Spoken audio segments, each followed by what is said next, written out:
Good morning, or maybe good afternoon, and welcome back to the Ocean Stories podcast. I'm Lydia, your host.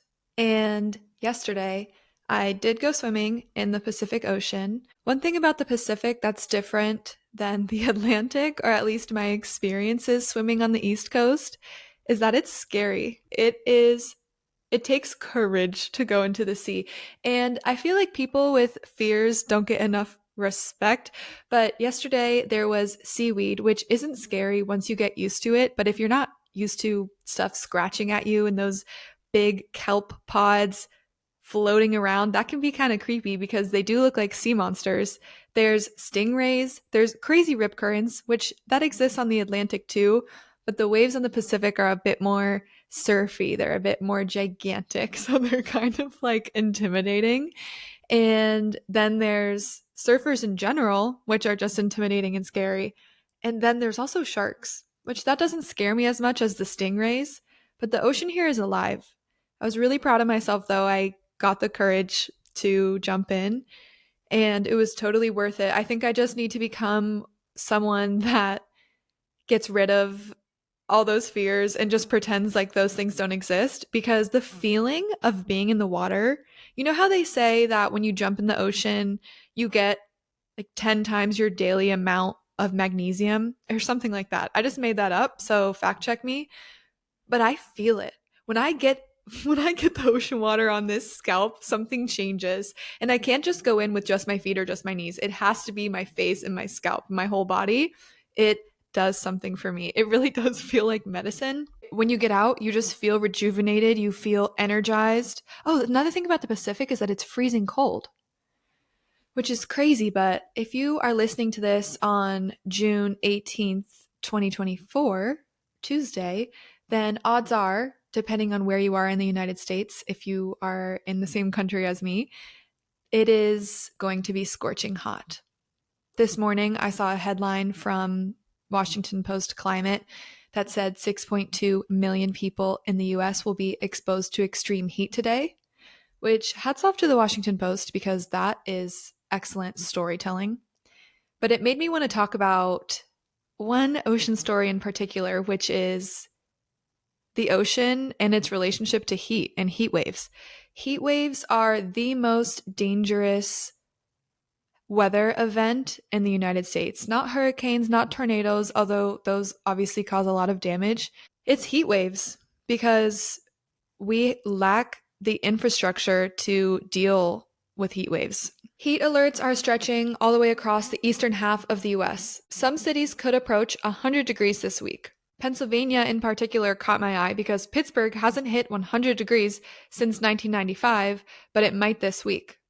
States that aren't used to experiencing extreme heat are gonna get really hot. And extreme heat kills more people in the United States than any other weather hazard. The risk of longer and more frequent heat waves is expected to increase as climate change worsens. Okay, that's not rocket science. It makes sense. Global warming. Okay, you expect there to be more heat waves. But what does this have to do with the ocean? The ocean absorbs 90% of the extra heat created by climate change. The ocean literally absorbs heat. So the more heat we're putting into the atmosphere from carbon dioxide, the more the ocean is absorbing, and this is all related to climate change. I know it can seem a little bit complicated, and you don't need to know the nitty gritty of it necessarily. You just need to know that the ocean is super important in stabilizing Earth's climate by absorbing heat and carbon dioxide. And the issue is we are releasing too much, and the ocean is like, whoa, whoa, whoa, whoa, whoa. This is too much. So that's why you're seeing corals bleaching because the ocean temperatures are getting too warm. It all comes together. Key ocean nurseries are turning white and dying because the waters they live in are becoming too hot. And those nurseries in these coral reefs are home to a quarter of all marine species. So you're seeing how it's all connected. Humans are being impacted by these heat waves. We're putting the heat into the atmosphere. The ocean is absorbing it, but it's reaching its capacity for heat. So that's a little bit crazy to me. That's a little bit wild to me. I've never lived on the Pacific Ocean before until now, and I didn't really understand what El Nino was until now. Actually, I kind of still don't. El Nino is, I guess, a weather pattern thing that happens. It goes opposite of La Nina. And basically, this is what I know it makes warmer waters come to the surface of the Pacific. And when there's warmer waters, there's more storms.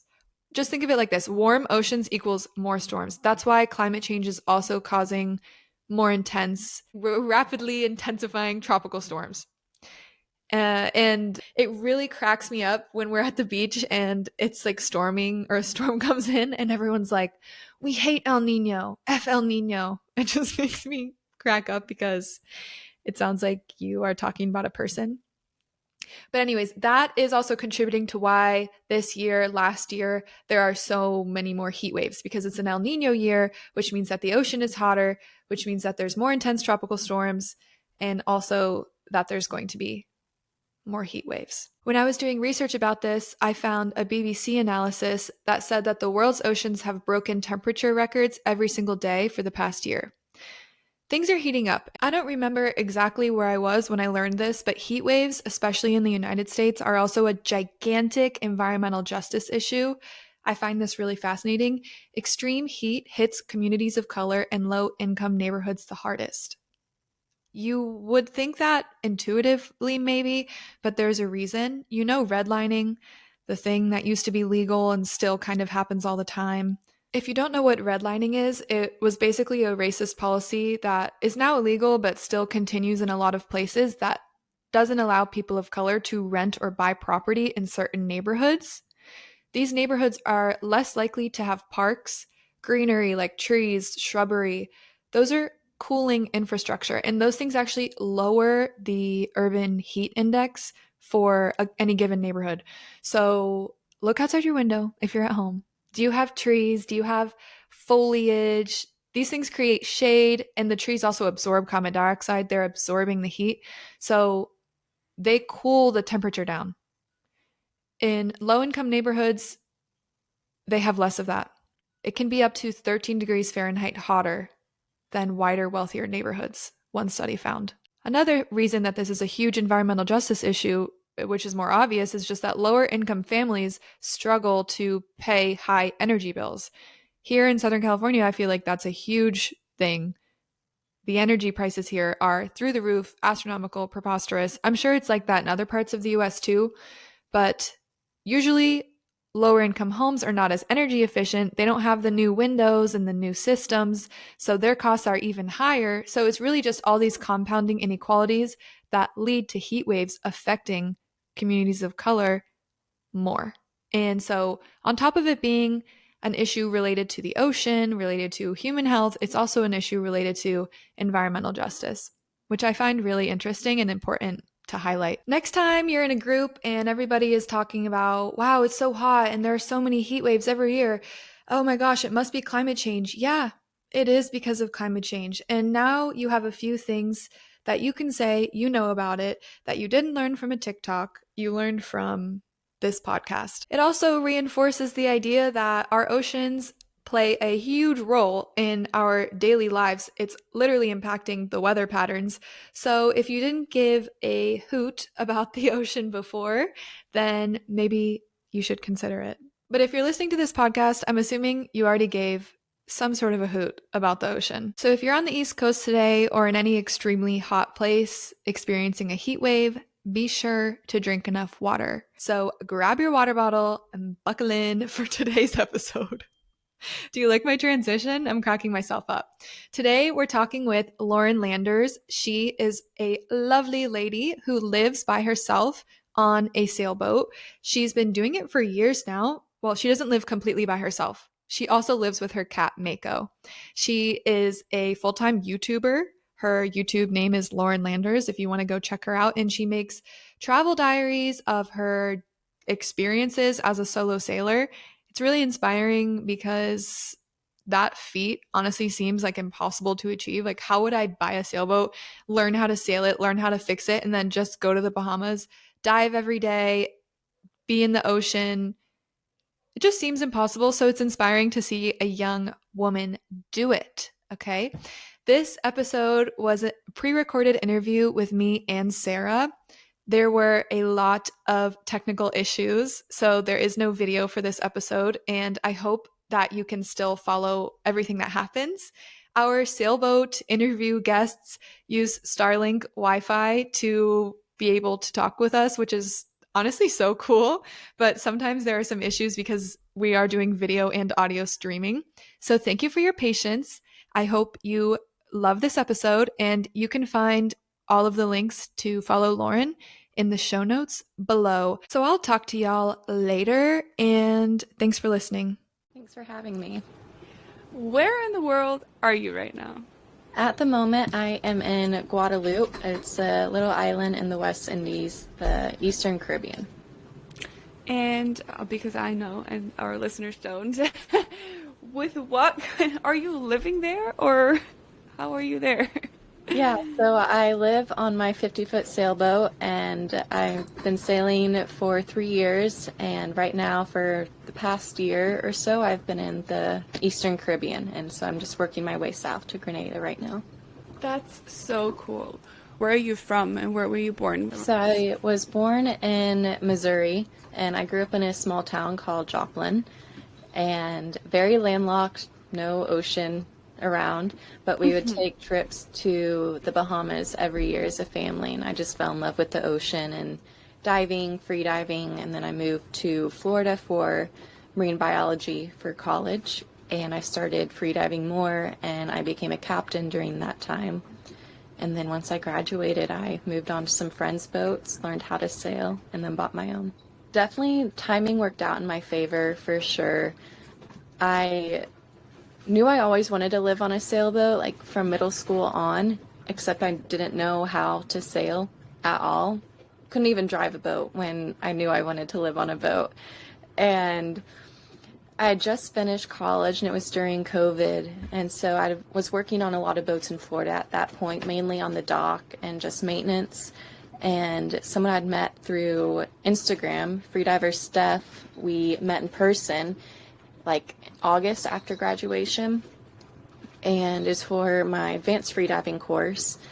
And 3 days later, she posted that she was looking for someone to help cross back to the Bahamas with her on her catamaran.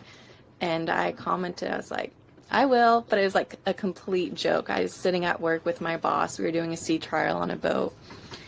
And she was like, no, please come. Stay with me as long as you want. And so 2 days later, I hopped on her boat and lived with her for a couple months. And then met a lot of people sailing with her, a lot of people that had their own boats, just the diving community.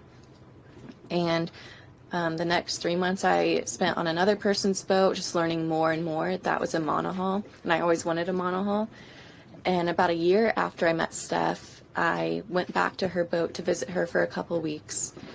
And we just had a great community around. I met so many people, and I'd been looking at boats for a couple years now, but I was like really looking at boats during this time. And I realized like if I did buy a boat, I didn't know how to fix everything, but I at least knew how to somewhat sail now and could maintenance a bit. And I realized I could at least call someone to talk me through a problem or diagnose something now. Whereas a year ago, I would have had very few contacts to call. And so I found my boat that week, and a couple months later, I actually got my hands on it and started sailing. When you first got on to your friend Steph's boat, were you experienced in sailing at all? No, I had been on a catamaran a couple times in my life, but I was always like, I didn't know. It was always just a visit, so you don't know anything about sailing, the owners operating all that. And yeah, I knew nothing. We actually motored the whole way to the Bahamas for 36 hours because there was no wind. So I knew that part. She gave me night shifts, and I knew how to do all that. I knew how to anchor, drive the boat, watch navigation stuff. And I remember like the first or second day on our boat, I'd hear the water pump go off. And I was used to bigger boats, and you don't hear all the little systems always working. So I was like, something's wrong. Like, it shouldn't be making that noise. But it's normal. It's normal on a sailboat to hear the water pump go off every time you use the water. And then our generator broke, and so we spent like time fixing that. But on the sailing side, I knew nothing. So I learned how to sail pretty quickly, but I would say if I didn't have friends around, I would have been a lot more stressed than I would have been if I was alone. So I feel like I've gotten pretty lucky and had friends around when things have gone really bad. Especially at the beginning, I was calling people stressed, crying, like I just got this boat, now what? The other challenge, I'd say sailing alone, I actually really enjoy, but I'd say the harder part is going to new countries alone and making a community at those new places I visit, if I don't already know people there. Sometimes it's really easy, sometimes the sailing community is great, and I would say social media has a big role in that because we can kind of see where each other are. We're watching each other's stories. But like right now, I'm not, all my friends are on like both sides of me, north and south. And I mean, we're in contact every day. And then as we sail away, the contact kind of lessens. And then when we know we're going to meet back up, it kind of picks back up. We all check in on each other, I would say. But I'd say staying connected with people back home has definitely become more of a challenge, just remembering to make time to call versus just waiting for every couple months when I do go home and things like that. It's been a struggle, and sometimes I think I take social media for granted, like, oh, I still see what they're up to, they still see what I'm up to, even though we're not actually making contact. What was the longest passage that you've been out at sea? I've been from Florida all the way down to Grenada at this point, just that whole island chain. And my longest passage was 5.5 days from the southern area of the Bahamas to Puerto Rico. And that's been my longest to this point. I've done a lot of 36 hours to 48 hours, hoping to cross the Pacific in a year. So that one will be extremely long, and I haven't decided if I'm going to be taking crew or not. So yeah, we'll see. That's so exciting, but obviously also a little scary. And doing it alone obviously is so different than having a crew on board. This has been probably my biggest thing I've been thinking about lately, because there's so much planning involved, and you can't just text someone a couple days before and be like, hey, can you come across the Pacific with me for a month tomorrow? So I do need a plan and figure it out. Part of me wants to do it alone because I do enjoy being out at sea alone, and the solitude I really enjoy it, and I don't know, there's something tranquil about it. But then a part of me, there's two benefits to having crew on board, even if it's one other person. For me, I'd say the biggest fear of mine is something happening with the rig or something extremely heavy that I need to go hands-on and fix. And obviously, having another person can be extremely helpful, or just changing sails if rough weather comes, and just having to be on for a long time, that gets exhausting. And then the other part is I know how much wildlife you could see, and I don't know, I'm the person that if I see a whale or a dolphin and the conditions are okay, I want everyone to be in the water. And obviously I'm not going to do that if I'm alone. So that would definitely be a benefit of having people. How do you do that with the night shifts? Do you just not sleep for a month, or only in 15-minute time periods? That's always my biggest question. Yeah, that's one of the most common questions I get about my longer trips. So when I'm doing something that's closer to shore, especially by these islands, there's a lot of traffic, I usually take about 20-minute naps.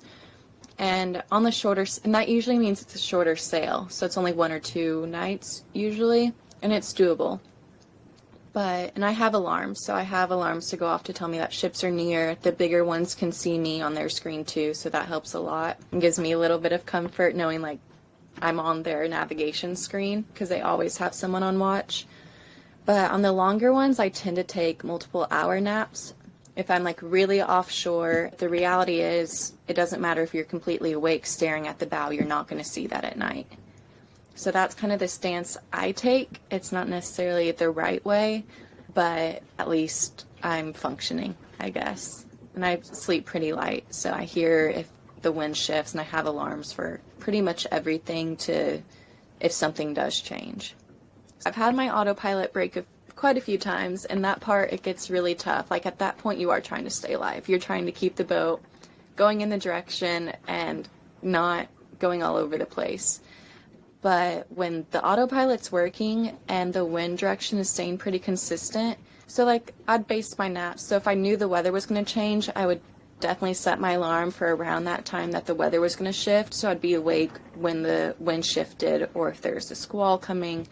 That way I would be awake and ready to make any changes I needed.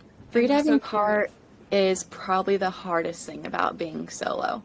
I'm not going to lie about that, because I love diving, and I'm definitely someone who likes to have someone in the water with me. There are scenarios, especially in the Caribbean, because there's just these little reefs right behind the boat or really close. There's tons of cruisers around. It's not like the Bahamas where you can get caught in a bad current, where you're going to the Atlantic and in rough seas. And so there's usually a lot of mooring balls, cruisers around. So I will do like shallower dives alone here in the Caribbean, probably every other day. But in the Bahamas, and I know Pacific will be similar, I just feel like there's too many safety risks to go out there and do it alone. Because, yeah, you have to make sure the dinghy's not drifting, or you're holding the dinghy, because there's usually not mooring balls in those, in the more pristine places, in my opinion.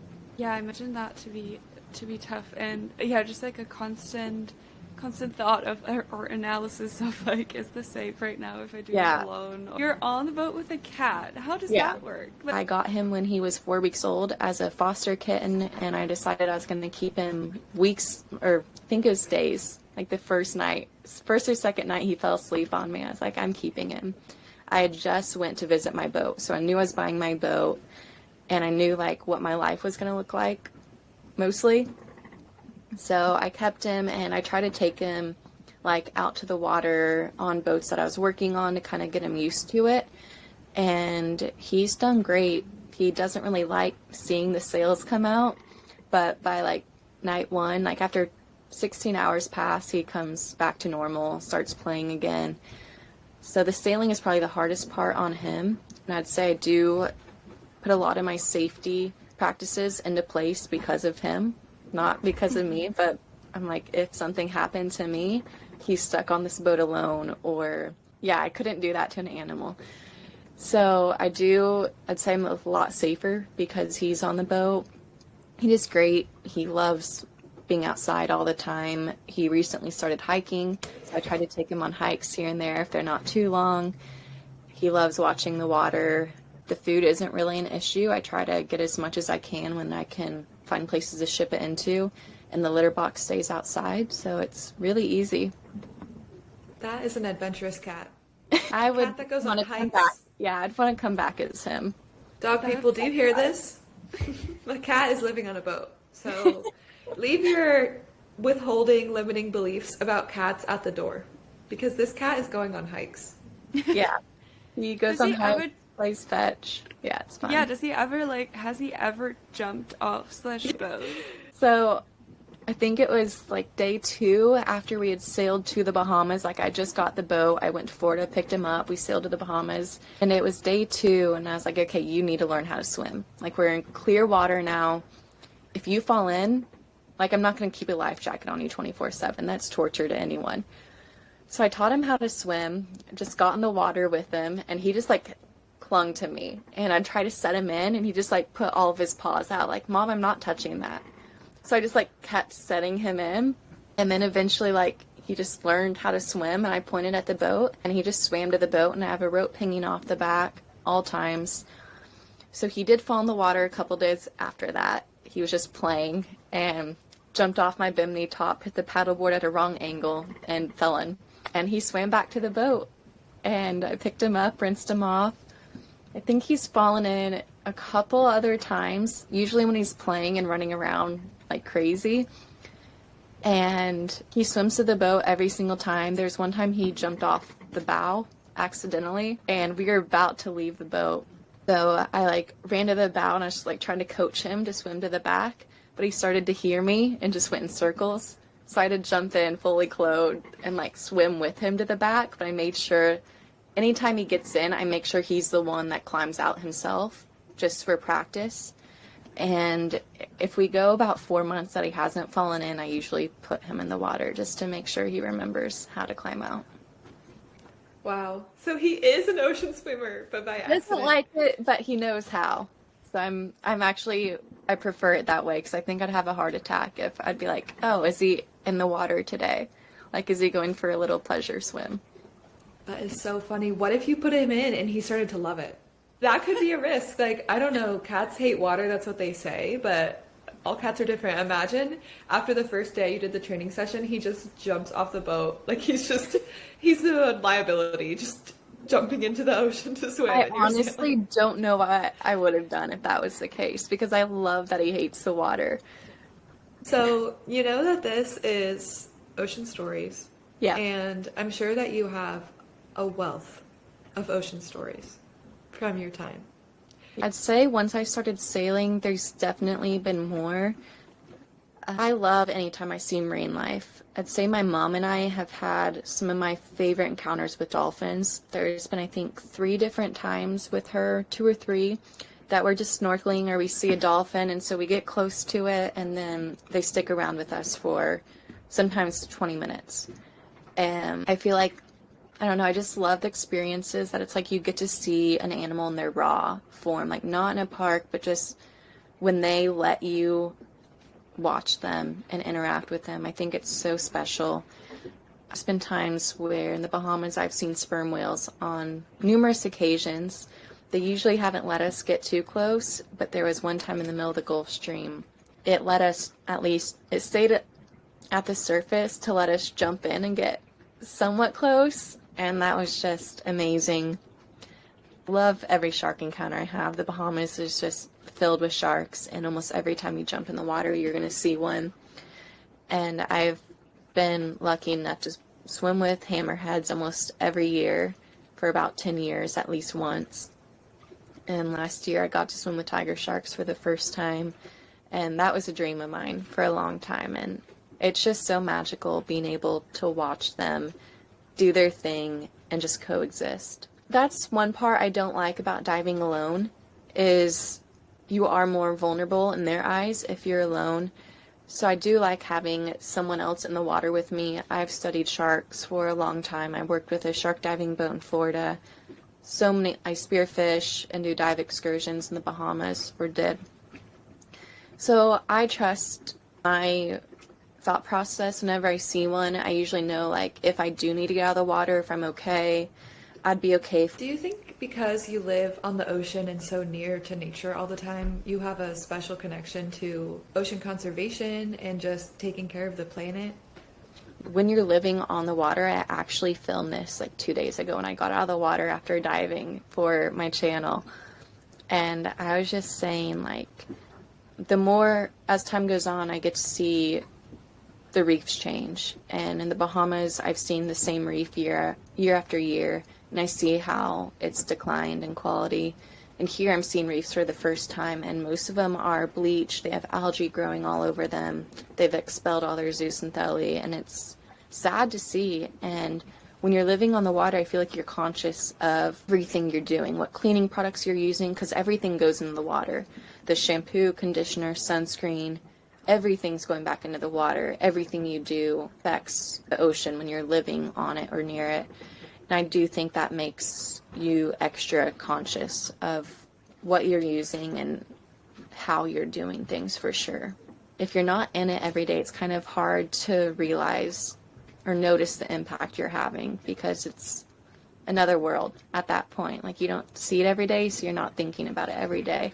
And it becomes like a search. Like, I have a bag sitting on my back deck right now, and I need to go find a trash can. And it's a whole, like, mission to go find a trash can where I can dump my trash. And so I hate using single-use things. Obviously, some of the food we buy, you don't have an option. Like, you have to throw away a box or a bag or something. But I definitely try to minimize single-use products as much as I can.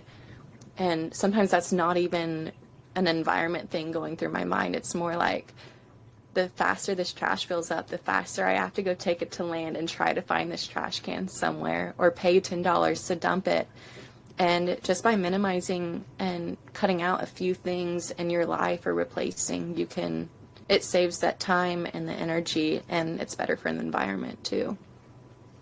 So when I provision my boat, I try to do like a huge Costco run, huge Thrive run, and just get as much like bulk flours, pastas. I try to have the mindset I can make anything I want, but I'm not buying it pre-packaged because then it's gone the next day.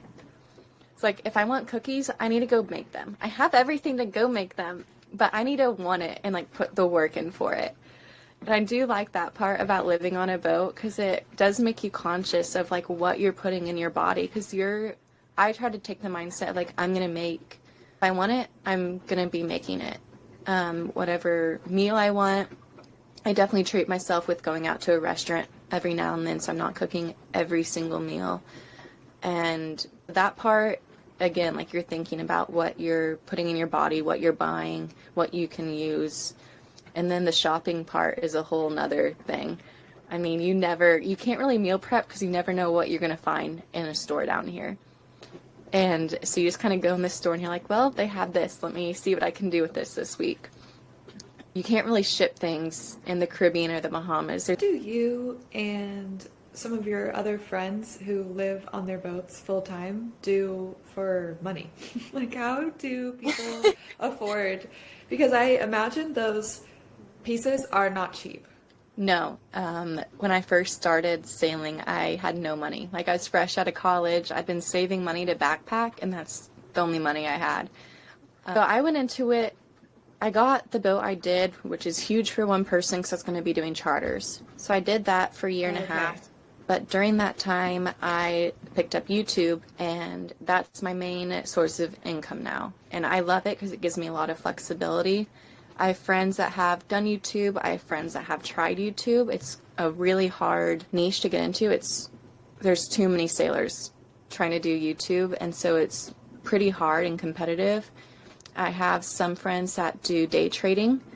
Some work remotely for random companies. It's kind of all over the place, but most are remote jobs. But there's also people that come out for 6 months and then they go back to land and work for the other time. So it's kind of all over the place, but very flexible jobs, I would say, for the most part.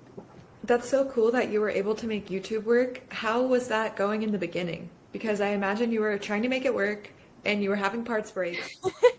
Money was tight. Yeah, so at the beginning, I had to buy a second brand new engine. I did not have money. Like, I already had a loan on the boat. And right after the engine broke, I had to sail back to Florida.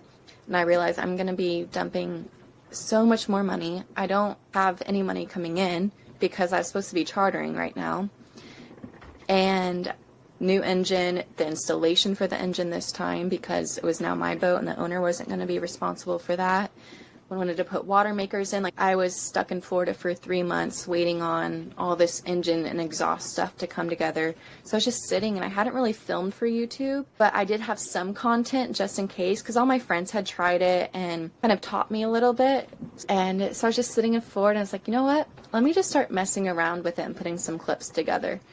So while I was waiting, I just started learning how to edit, and the first 10 episodes are absolutely terrible. So I didn't know what I was doing. I didn't know how to edit. I didn't really film to tell the storyline either. And then once I sailed back to the Bahamas, I was trying to film more full time. Like, I was trying to film everything I was doing on top of the charters and all that. And those videos started to do better.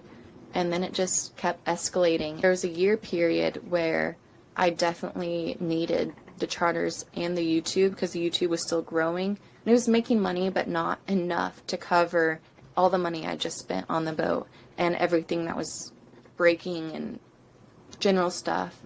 So I knew it was growing. And I think that gave me the confidence to be like, chartering has to go and I can focus on this.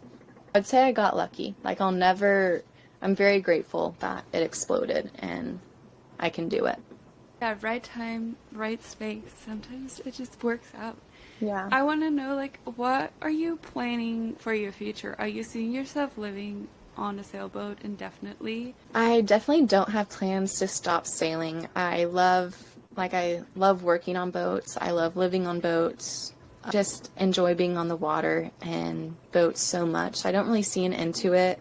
I know that we never know where life's going to take us, but there's so much of the world that I want to see and dive. Definitely don't want to give it up before I've sailed to those places, because I sail to go find the clearest water and dive and find the reefs and all the wildlife. So I don't want to stop before I've done that. One question that always crosses my mind is, do you ever get scared of pirates, or is that not such a big threat anymore? Because this is one of these things where I'm on North Sea TikTok, and then from North Sea TikTok I go to, this is how we prepare our ship to make sure that we're not going to be attacked by pirates. And I'm like, is that actually, are there just certain parts in the world where you have to be aware, or what's the overall deal with that? It's definitely not as big of a thing as I think it could be, or used to be, or is portrayed to be. There are definitely areas where you need to be more conscious. I know a lot of sailors who have done more of the Southwest Caribbean. I know a lot of sailors will turn off all their navigation lights, and we call it going dark. So you turn off anything transmitting where you are. I really don't worry about it sailing as much. There are specific islands where the Caribbean has a really good reporting network, and if anything's stolen off of a boat, it usually gets reported, and so you kind of know, okay, there's been some extra crime in this island or this city, and I will definitely avoid an area if that's going on, especially because I'm alone. And there are spots where you have to be extra careful, and you do hear stories, and sometimes on certain sails you need to go in the dark, so you turn off all your lights, all transmitting information. But there's a really good network here, and so you kind of hear about what's going on. And as a sailor, you can either make the decision to take the risk and go to that place, or completely skip it. What is your favorite ocean story, or your favorite ocean memory? I would say it ties between tiger shark dive, but overall I would say it was about almost a year ago, and I had just finished chartering with shark dives every day for a month, and dolphins, and just a dream month, tons of wildlife. And so I finished charters, and I just had nowhere to be for a month, and the weather was perfect to go to this spot I'd been eyeing for quite a while. It's the wind was good to sail there, and then once I got there, the wind was going to die, which is a dream for every diver, just to have that glassy, beautiful day.